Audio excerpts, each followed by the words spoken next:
مرستون هغه اداره چې تر ډیره بریده د بېوزلو کسانو د لاسنیوي په برخه کې فعالیت کوي.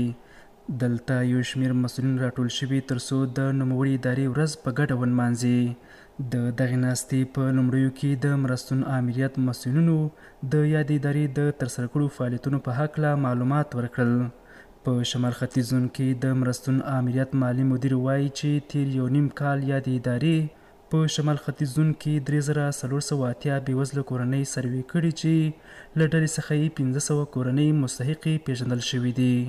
با تعداد 2088 فامیل ما خانواده بی سرپرست گداهان مایبین را به ثبت و سروی نموده که به تعداد 500 فامیل آنها مستحق تثبیت شده و فعلا 205 فامیل آنها ماهوار مبلغ 5000 افغانی از طریق بانک اینها مساعدت میگیرند و انشالله گراف در آینده بلند میشد. ویل کېږي بېوزله کورنۍ سوالګر بې سرپرسته ماشومان او معلولین هغه ډله وګړي دي چې ډیری وخت د یاد مرستون له لوري ورسره نغدي او غیر نغدي مرستې کیږي.